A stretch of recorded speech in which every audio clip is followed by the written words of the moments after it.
आप सभी को जय मसीह की। स्वागत है आपका हमारे चैनल बाइबल ट्यूब में। आज मैं आप सबको मूसा की जन्म की कहानी बताने वाला हूं। रात का सन्नाटा पूरे मिस्र पर छाया हुआ था। नील नदी का पानी चांदनी की तरह चमक रहा था, लेकिन इस सुंदरता के पीछे एक भयानक सच्चाई छिपी थी। फिरौन का आदेश था, इब्रियों के सभी नवजात लड़के को मार दिया जाए।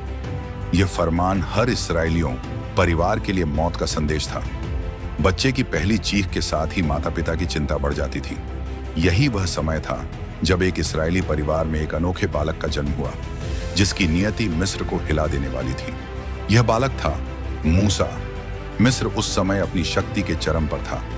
इस्राएलियों को फिरौन ने गुलाम बना रखा था। वे दिन रात ईंटें बनाते, विशालकाय महलों का निर्माण करते और अत्याचार सहते।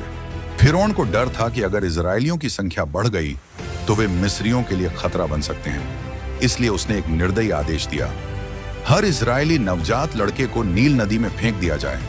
यह आदेश सुनकर इजरायली माताएं डर से कांप उठी। उनके लिए मातृत्व अब खुशी नहीं बल्कि मौत का संदेश बन चुका था। कई माताएं अपने नवजात बच्चों को छिपाने की कोशिश कर रही थीं, लेकिन फिरौन के सैनिक हर जगह पहरा दे रहे थे। इसी भयानक समय में इब्राहिम के वंशज अमराम और योकेबेद के घर एक दिव्य बालक का जन्म हुआ। उसकी मां ने जब पहली बार उसे गोद में लिया तो उसका दिल धड़क उठा। क्या मैं इसे बचा पाऊंगी? लेकिन यह कोई साधारण बालक नहीं था। उसकी आंखों में एक अद्भुत चमक थी, मानो परमेश्वर स्वयं उसकी रक्षा करने के लिए मौजूद थे। योकेबेद ने उसे 3 महीने तक छिपाए रखा, लेकिन अब और छिपाना असंभव था। योकेबेद जानती थी कि अगर सैनिकों को पता चला तो वे उसके बेटे को मार डालेंगे। लेकिन एक रात जब आकाश तारों से भरा था, उसने एक साहसिक निर्णय लिया। उसने एक छोटी सरकंडों की टोकरी बनाई, उसे जलरोधी करने के लिए उसमें चिकनी मिट्टी और राल लगाया और फिर उसमें अपने बेटे को रख दिया। बालक की बहन उसे देखते हुए पीछे पीछे चल रही थी। जैसे ही योकेबेद ने टोकरी को नील नदी में छोड़ा, उसकी आंखों से आंसू छलक पड़े। क्या परमेश्वर उसके बेटे की रक्षा करेंगे? नील नदी की लहरों पर बहती वह टोकरी एक ऐसे भाग्य की ओर बढ़ रही थी जो पूरे मिस्र को बदलने वाला था। उसी समय फिरौन की बेटी अपनी दासियों के साथ नील नदी के किनारे स्नान कर रही थी। अचानक उसने एक अजीब सी चीज नदी में तैरती देखी। उसने अपनी दासियों से कहा, देखो, यह क्या है? जब टोकरी खोली गई तो अंदर एक सुंदर बालक मुस्कुरा रहा था। फिरौन की बेटी का दिल पिघल गया। उसने कहा, यह एक इब्रानी बच्चा है, लेकिन अब यह मेरा होगा। जब बालक की बहन ने यह देखा तो वह तुरंत आगे आई और बोली, क्या मैं आपके लिए कोई दाई बुलाऊं जो इसे दूध पिला सके? फिरौन की बेटी ने सहमति दी और बालक की बहन भागती हुई अपनी मां को ले आई। योकेबेद अब अपने ही पुत्र को फिरौन की बेटी की देखरेख में पाल सकती थी। यह एक चमत्कार था। परमेश्वर ने मूसा को बचा लिया था और अब वह उस महल में बड़ा होने वाला था जिसने उसके लोगों को गुलाम बना रखा था।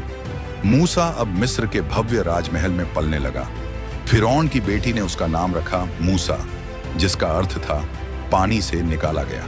महल में उसकी परवरिश किसी राजकुमार की तरह हो रही थी। उसे मिस्र की सर्वश्रेष्ठ शिक्षा दी जा रही थी। वह गणित, खगोल विज्ञान, युद्ध कौशल और मिस्री रीति रिवाजों में पूर्ण हो गया। लेकिन एक रहस्य था, वह एक इब्रानी था। उसके अंदर कुछ अलग था, एक बेचैनी, एक अज्ञात खिंचाव जो उसे अपने असली लोगों की ओर खींच रहा था। जब भी वह किसी इब्रानी को गुलामी में पिटते देखता, उसके भीतर कुछ टूट जाता। एक दिन मूसा राजमहल की ऊंची बालकनी से नील नदी को देख रहा था। अचानक उसकी दृष्टि नीचे काम कर रहे गुलामों पर गई। उन्होंने फटे कपड़े पहने थे, उनके शरीर पर कोड़ों के निशान थे। तभी उसने एक सैनिक को एक बुजुर्ग इब्रानी पर क्रूरता से वार करते देखा। उसके हृदय में आक्रोश जाग उठा। यह अन्याय क्यों? उसे एहसास हुआ कि ये उसके ही लोग हैं, उसकी ही जाति। उसने तुरंत एक वृद्ध सेवक को बुलाया और पूछा, मैं कौन हूं? वृद्ध सेवक घबरा गया, लेकिन फिर बोला, प्रभु, आप एक इब्रानी हैं जिन्हें फिरौन की बेटी ने गोद लिया था। मूसा स्तब्ध रह गया। उसकी पूरी दुनिया बदल गई थी। अब मूसा का मन राजमहल में नहीं लग रहा था। वह छिपकर अपने लोगों की पीड़ा देखने जाने लगा। एक दिन उसने देखा कि एक मिस्री सैनिक एक इब्रानी गुलाम को बेरहमी से पीट रहा था। मूसा के भीतर ज्वालामुखी फूट पड़ा। उसने गुस्से में उस मिस्री सैनिक को घूंसा मारा। सैनिक गिर पड़ा और मर गया। मूसा घबरा गया। उसने जल्दी से शव को रेत में गाड़ दिया और वहां से भाग गया। उसे लगा कि किसी ने नहीं देखा, लेकिन अगली सुबह जब वह एक इब्रानी व्यक्ति को शांत कराने गया तो उसने ताना मारा, क्या तू हमें भी वैसे ही मार डालेगा जैसे उस मिस्री को मारा था? मूसा चौंक गया। यह खबर फैल चुकी थी। फिरौन तक यह बात पहुंची और उसने आदेश दिया, मूसा को पकड़कर मार दो। अब मूसा के पास एक ही रास्ता था, भाग जाना। मूसा मिस्र छोड़कर रेगिस्तान की ओर भागा। कई दिनों तक वह भटकता रहा, भूख प्यास से बेहाल। अंततः वह मिद्यान नामक स्थान पर पहुंचा। वहां उसने एक कुएं के पास कुछ चरवाहों को झगड़ते देखा। वहां कुछ युवतियां अपने झुंड को पानी पिला रही थीं, लेकिन अन्य चरवाहे उन्हें डरा रहे थे। मूसा आगे बढ़ा। उसने अन्य चरवाहों को वहां से खदेड़ दिया और उन युवतियों के पशुओं को पानी पिलाने में मदद की।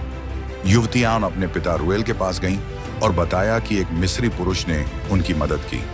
रुएल ने मूसा को अपने घर बुलाया और उसे अपने साथ रहने का प्रस्ताव दिया। मूसा को एक नया परिवार मिल गया। उसने रुएल की बेटी सिप्पोरा से विवाह कर लिया और एक साधारण चरवाहे का जीवन जीने लगा। कई साल बीत गए। मूसा मिस्र से दूर एक नई जिंदगी जी रहा था, लेकिन परमेश्वर की योजना कुछ और थी। एक दिन जब मूसा अपने पशुओं को चराते हुए होरे पर्वत पर पहुंचा, उसने एक अद्भुत दृश्य देखा। एक झाड़ी जल रही थी, लेकिन भस्म नहीं हो रही थी। मूसा चकित होकर आगे बढ़ा। तभी एक गूंजती आवाज आई, हे मूसा, हे मूसा। वह घबरा गया और जवाब दिया, प्रभु मैं यहां हूं। फिर आवाज आई, अपने पैरों से जूते उतारो, क्योंकि यह भूमि पवित्र है। मूसा कांप उठा और घुटनों के बल गिर पड़ा। फिर परमेश्वर ने कहा, मैं तेरे पूर्वजों का परमेश्वर हूं, अब्राहम, इसहाक और याकूब का परमेश्वर। मैंने मिस्र में अपने लोगों की पीड़ा देखी है। अब समय आ गया है कि तू वापस जाए और उन्हें मुक्त कराए। मूसा चौंक गया, मैं? लेकिन मैं कैसे? मैं तो ठीक से बोल भी नहीं पाता। परमेश्वर ने कहा, मैं तेरे साथ हूं, जा और मेरे लोगों को मुक्त कर।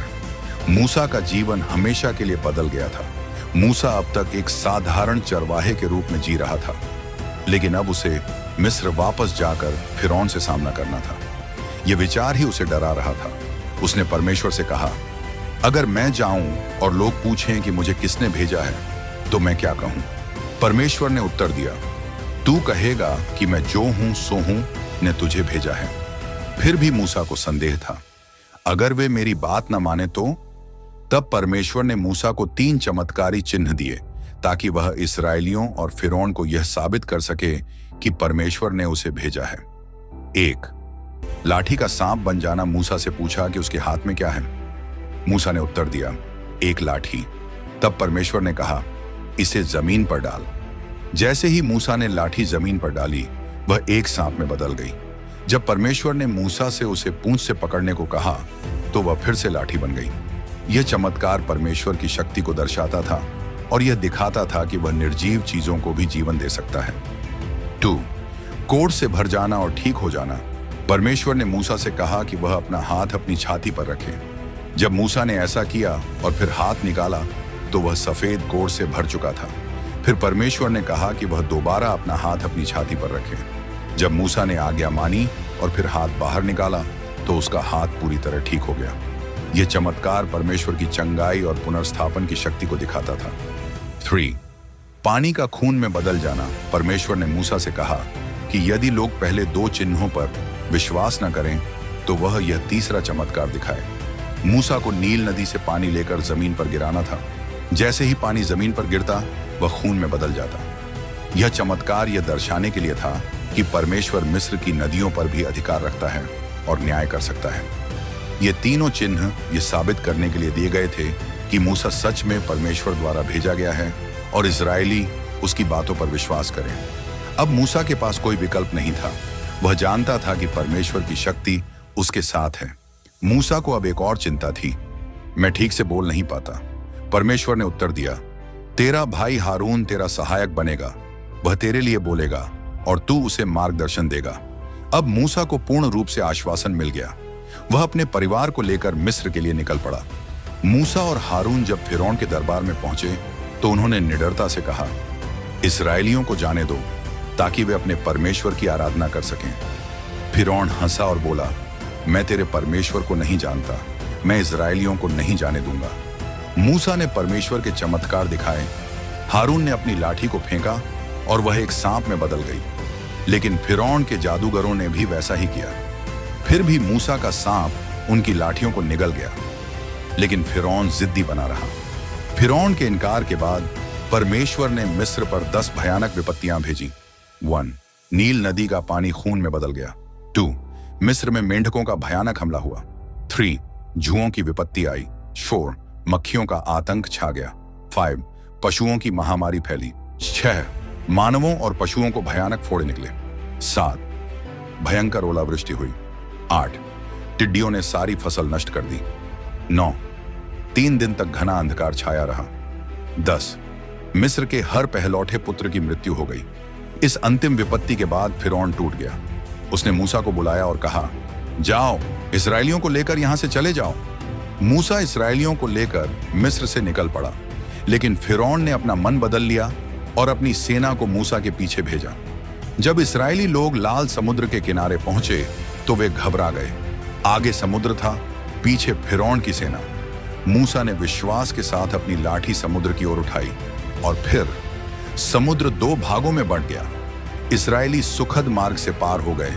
लेकिन जब फिरौन की सेना ने पीछा किया तो समुद्र वापस अपनी स्थिति में आ गया और उनकी पूरी सेना डूब गई। इस दिन इस्राएली पूरी तरह स्वतंत्र हो गए।